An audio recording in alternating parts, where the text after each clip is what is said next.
Bonjour! Aujourd'hui, j'installe mon conteneur atelier. Et avant de commencer, j'aimerais chaleureusement remercier Outils des Pros qui m'a fourni tout le matériel dont j'ai eu besoin pour faire l'installation. Tous les liens sont dans la description. Vous avez remarqué, ils sont plus à la même place. Ça dérangeait mes voisins, alors il a fallu les déménager. Ouais, la vue leur plaisait pas. Et maintenant que toutes mes affaires sont à l'intérieur, ça rend pas la tâche facile. Lui là, il est plein. Mais non, c'est pas comme ça que je range. Là, tout est par terre, c'est exprès en prévision de cette petite migration. C'est pour éviter que ça se casse la figure. D'ailleurs, j'en profite pour remercier tous ceux qui m'ont aidé à vider le garde-meuble. Ça s'est passé en 2 jours. Le premier jour, il y a eu Manu, Jean-Luc, Brian, Sébastien. Et sur le deuxième, il y a eu à nouveau Manu, Jean-Jacques, Benoît et Hichem, pendant le ramadan. Merci à tous, ça s'est super bien passé, c'était bien sympa. Il a fait beau le deuxième jour, donc on en a un peu plus profité dans le jardin, mais c'était super cool. Pour en revenir au conteneur, il a fallu à nouveau repositionner les bases, c'est-à-dire creuser, mettre des cailloux, remettre les parpaings de niveau et tous bien alignés. Bon, le côté sympa, c'est que mon voisin m'a prêté son Manitou. C'est la première fois que je conduis ce genre de machine. C'est pas très compliqué, mais il faut y aller tout doucement avec la manette pour que le geste soit souple. Sinon, c'est saccadé. C'est Kevin, mon voisin, qui a fait les trous avec une pelleteuse. Maintenant, je n'ai plus qu'à faire tomber des cailloux dedans. J'aligne les parpaings avec des cordeaux bleus. Je les mets à peu près à la bonne distance pour qu'ils tombent aux 4 coins du conteneur et 2 au centre. Mais j'avoue que, comme c'est la deuxième fois, j'ai pas été très regardante avec le niveau. Et en même temps, c'est pas si important que ça. Maintenant, les renforts arrivent. 2 Manitou et un gros tracteur. Parce qu'il va falloir bouger tout ce poids. On opte pour l'option dragage. Moi, ça me fait un peu peur, mais Marc y croit. On commence par le plus lourd, comme ça, si ça se passe mal, avec l'autre, ce sera pas pire. On le traîne donc en tracteur, à proximité de l'emplacement.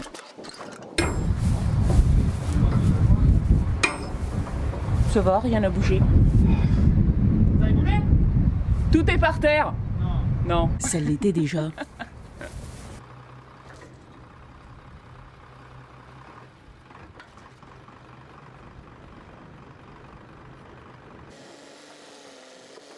Et quand les deux sont là, on peut enfin les mettre en place.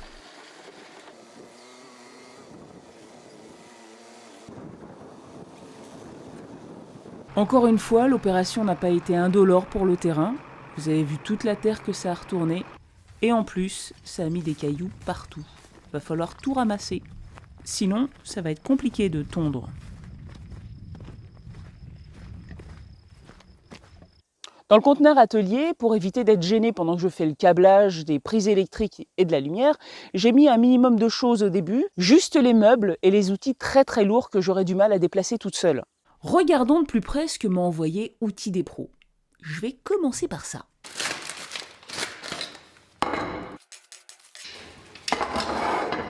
Sur cette longueur, je vais mettre des équerres comme celle-là pour maintenir un chemin de câble en hauteur. Je mets quelques repères pour éviter de me tromper sur l'emplacement. Et pour les fixer, je soude des vis aux parois pour éviter que le conteneur ne soit plus étanche.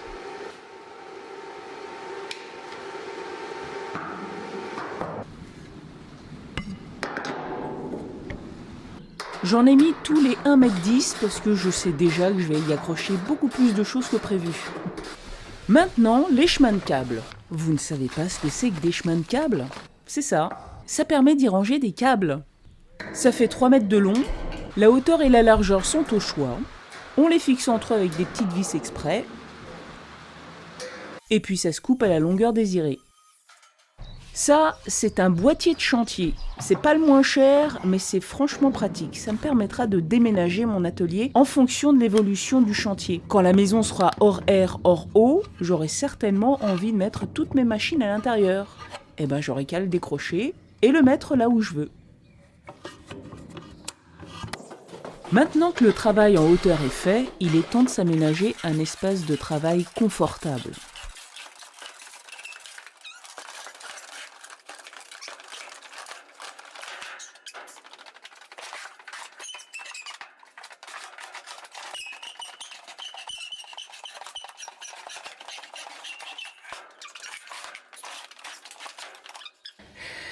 Oui, je sais, c'est pas bon pour mon dos.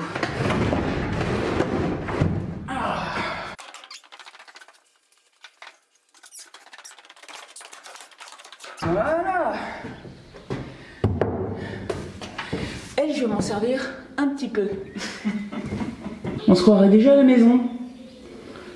Non? De bon matin, je m'occupe maintenant des câbles. Je commence par le plus long, il me permettra de travailler dans la tiny house. C'est du multibrin, 3 fils en 2,5. Je vais tout simplement faire des grandes rallonges avec. Quand on les fait soi-même, non seulement on a les dimensions dont on a besoin, on choisit la qualité des matériaux et en plus ça revient moins cher.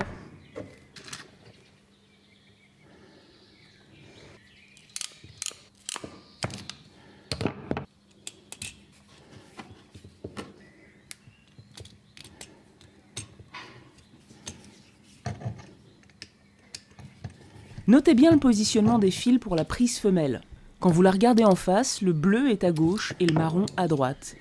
C'est normalement comme ça qu'on doit les monter, pour que la phase soit toujours en face de la phase et le neutre en face du neutre quand vous faites des branchements.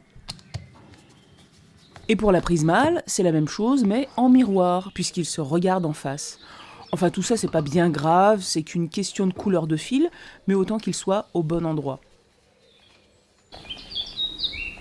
Au bout de chaque rallonge, je mets une multiprise pour brancher toutes mes machines, mes chargeurs, tout ce qu'il faut quoi. Ça c'est de la super prise. Aucun risque de court-circuit qui pourrait mettre le feu à l'atelier. Je vais tout simplement les laisser pendre en les sécurisant bien avec quelques serre-flex sur les chemins de câbles. Inutile de mettre du scotch double face parce que en été avec la chaleur, sur le métal ça ne tiendra jamais. Un chemin de câble bien rangé, ça fait très pro. Et pour qu'il le reste, là aussi il faut sécuriser les fils.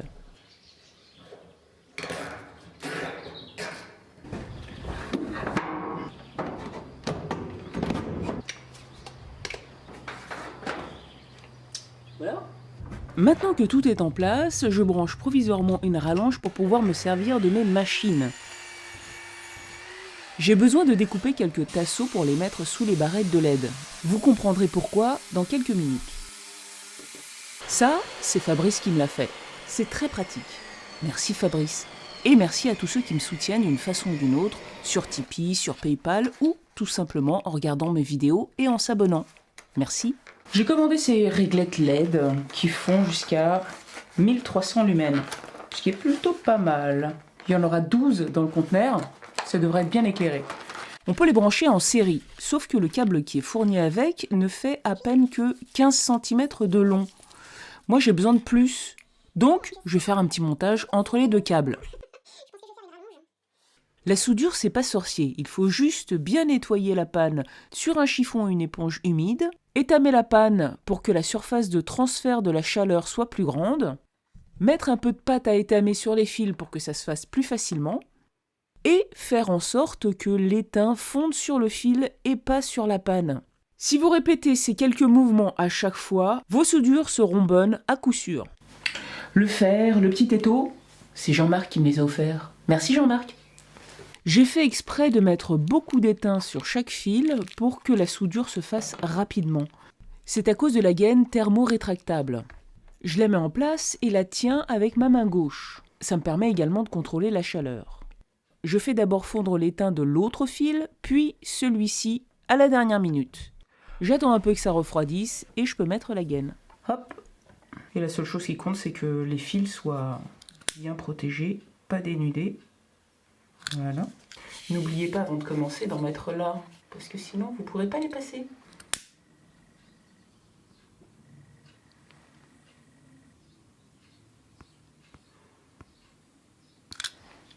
Et voilà. Plus que 11. Les réglettes sont livrées avec 2 formes d'attache, mais comme je ne veux pas faire de trous dans mes conteneurs, je vais les fixer au plafond grâce à des aimants. Et c'est pour ça que j'ai besoin des tasseaux pour visser le tout dessus. Je mets 2 aimants par LED.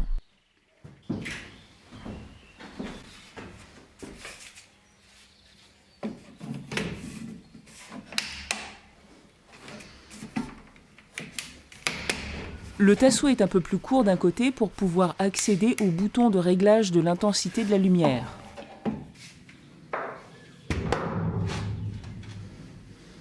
Avec les aimants, je pourrais les positionner précisément où ça m'arrange.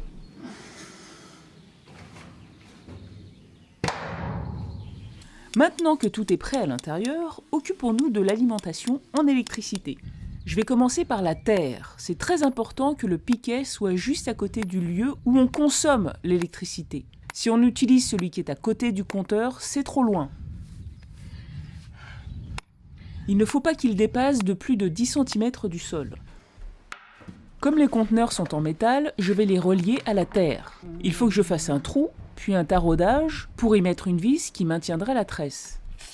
Je fais d'abord un premier trou, trop grand et pas au bon endroit. Alors je recommence. Ah bah non, c'est trop grand. C'est la première fois que je vais utiliser ce magnifique coffret. Jusque-là, j'en avais un tout pourri, j'ai jamais réussi à faire quoi que ce soit. Jusqu'ici, tout va bien. Pour chaque diamètre, il y a 3 outils différents qui marquent progressivement le taraudage.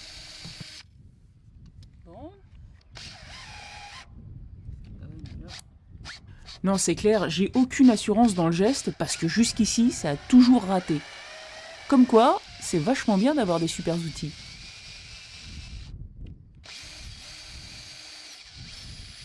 Hey! Je sens que ça a schémarre. Fantastique. Hey! Trop bien. Et je suis très fière de moi. C'est la première fois que j'y arrive.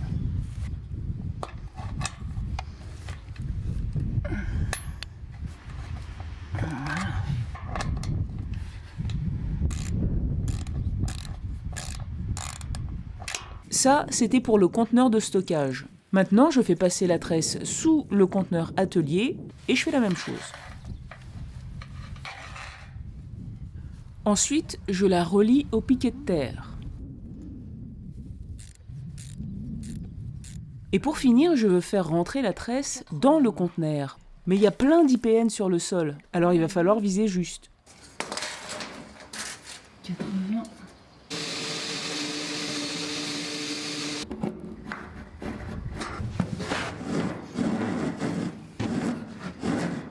Et ça, c'est pour éviter qu'on se prenne les pieds dedans.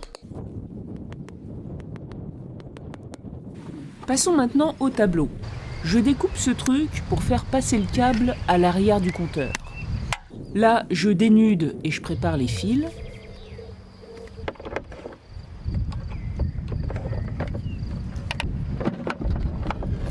Faut le faire passer par l'arrière, donc.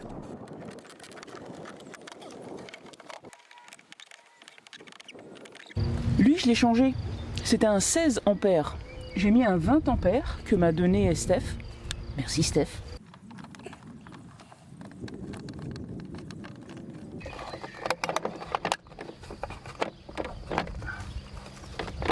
Avec un peu de persuasion, on fait tout passer. Et bon, je remets tout bien en place. Et voilà. À l'autre bout, la gaine ressort à côté de ma future maison, pas de la tiny house. Et ici, la gaine qui nous intéresse, c'est celle-là. Elle est pas un peu courte. Il me reste de la verte. Je vais mettre un peu de vert. Vert et rouge. Ça fait Portugal. Malheureusement, dans beaucoup des choses que je suis en train de faire, c'est du provisoire. Parce que j'ai été très mal éclairée au début de cette aventure sur l'électricité. J'ai repris le sujet avec un copain qui est vraiment quelqu'un qui se documente beaucoup. Et là, on est très mal parti. Hein. Avoir 3 gaines, je crois que même il y en a plus qui partent du compteur, c'est pas aux normes ça. Donc, j'ai dépensé beaucoup d'argent sur du 16 carrés, sur du 10 carrés. Et en réalité, je vais pas du tout avoir besoin de ça sur le schéma final, ce que va valider le consuel. Donc, entre les gaines, les câbles, etc., ça fait déjà beaucoup d'argent dépensé pour rien. Mais les câbles, ça se réutilise. Faut-il encore en avoir besoin? Alors c'est pour ça que là, j'ai pas très envie de les couper dans tous les sens. Si nécessaire, je couperai dans les longueurs par la suite. Vous voyez là, j'ai du 10 carrés là-dedans avec 2 fils. Il y a un piquet de terre à côté du compteur, il y a 2 piquets de terre qui seront à côté de la tiny house, un piquet de terre pour le conteneur atelier Et puis ici, forcément, il y aura un piquet de terre à côté de la maison. Mais comme je l'ai dit, il n'y a que 2 fils dans le câble, phase et neutre. Il aurait fallu la terre parce que les piquets de terre doivent être reliés entre eux. Sinon, il y a des différences et ça peut causer des problèmes.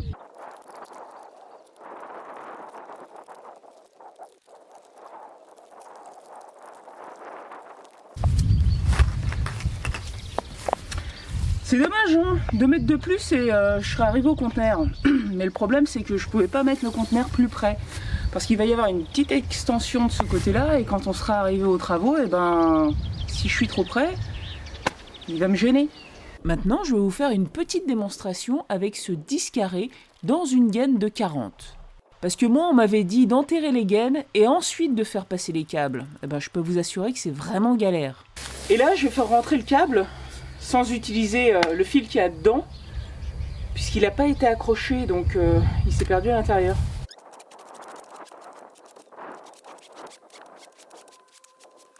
En fait, c'est tout simple. Mettez vos câbles dans les gaines avant même de les mettre dans les tranchées. Comme ça, vous les alignez l'un à côté de l'autre. C'est un jeu d'enfant, ça rentre tout seul. Je vais faire un trou juste à côté, comme ça, ce sera pas trop difficile de se repérer pour faire passer le câble. Ouh, c'est un peu mouillé. Ah.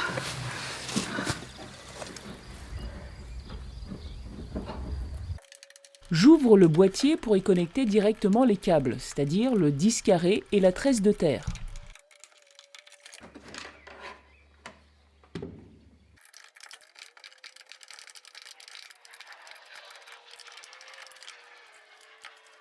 Ah, c'est bien ça. Je pourrais mettre des gros câbles. Et là aussi. Sauf que le presse-et-tout, il sera un peu juste. Bon, tout rentre, mais c'est tout juste, hein, surtout pour le câble terre.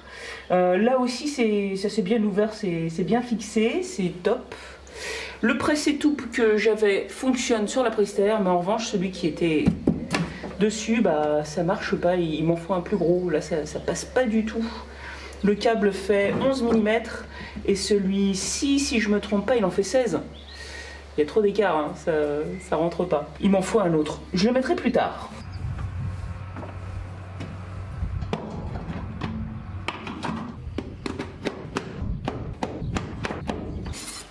Et pour finir, un petit joint pour que les bébêtes ne rentrent pas. Là, on est dans ma future maison. On voit pas grand chose, puisqu'il n'y a pas de lumière. C'est dans la pièce où il y a tous les mangeoires à poules.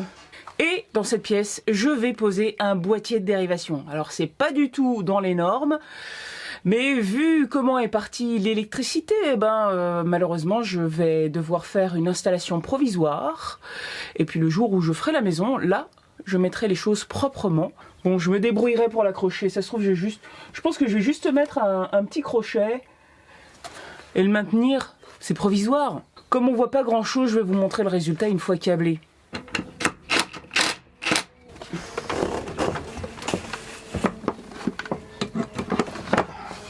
Bon.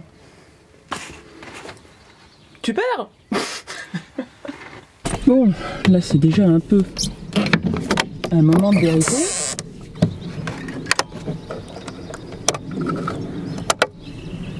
Hey! Ça ne saute pas. Et maintenant... Magique. Ah, j'allais oublier. Pour la lumière, il y a aussi ces 2 spots. Je leur ai aussi mis un aimant à l'arrière, comme ça je peux les positionner partout où je veux sur les conteneurs, à l'extérieur par exemple, si j'en ai besoin. Ah, je suis contente. On va pouvoir travailler. Ça tombe bien parce qu'on n'est qu'au début d'une très longue et belle aventure, alors à bientôt!